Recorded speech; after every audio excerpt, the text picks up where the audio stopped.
California के बादाम पूरी दुनिया में मशहूर हैं। दुनिया के 80% बादाम यहीं पैदा होते हैं। इस फैक्ट्री में देखकर लगेगा कि सब कुछ बढ़िया चल रहा है, लेकिन ये सच नहीं है। अमेरिका का ये पश्चिमी राज्य गंभीर सूखे का सामना कर रहा है, जिससे सालाना $6 अरब के टर्नओवर वाला अमेरिका का बादाम उद्योग संकट में घिर गया है। लगातार दूसरे साल हम सूखा झेल रहे हैं। स्थिति बहुत ही गंभीर है।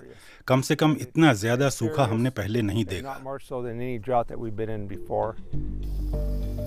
कई लोग पानी खरीदने की स्थिति में नहीं हैं, इसलिए उन्होंने सिंचाई ही बंद कर दी है। ऐसे में कई बगीचे पूरे के पूरे सूख गए हैं।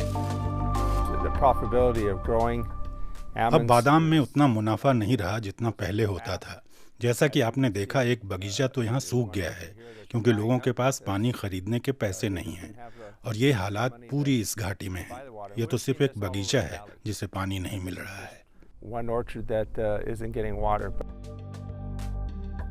कैलिफोर्निया की सेंट्रल वैली में दशकों से बादाम की खेती फलती फूलती रही। यहाँ की सूखी भूमध्य जलवायु और सिंचाई की भरोसेमंद व्यवस्था के कारण ये इलाका बादाम उगाने के लिए बिल्कुल बढ़िया रहा है। इसीलिए बीते 15 साल में यहाँ बादाम का उत्पादन लगभग 10 गुना हो गया। 1995 में यहाँ साल भर में 1,68,000 टन बादाम पैदा हुए, जबकि 2020 में ये आंकड़ा बढ़कर 14 लाख टन हो गया। यहाँ पैदा होने वाले बादाम विदेशों में, खासकर भारत, मध्य पूर्व और यूरोपीय देशों में निर्यात होते हैं।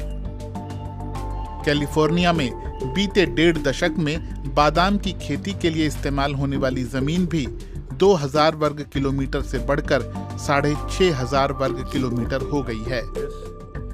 लेकिन पानी की किल्लत अब चुनौती बन रही है। हमने अपने फार्म में 600 एकड़ पर बादाम लगाए हुए हैं। इस वक्त बगीचों में पानी की बहुत कमी है। इसका मतलब है कि पेड़ों को उतना पानी नहीं मिल रहा जितना उन्हें चाहिए। सूखे की वजह से जलाशयों में पानी का स्तर घट रहा है। ऐसे में बादाम की खेती पर सवाल उठने लगे हैं, जिसे पूरे साल बहुत ज्यादा पानी चाहिए। कैलिफोर्निया में बादाम और दूसरी स्थायी फसलों को दिए जाने वाले पानी की मात्रा बहुत बढ़ गई है। अगर हम शहरों में इसलिए पानी बचा रहे हैं कि उससे बादाम के बागान सींचे जाएं, तो यह बिल्कुल ठीक नहीं है। इससे कैलिफोर्निया के ज्यादातर लोगों को फायदा नहीं हो रहा है। सिर्फ कुछ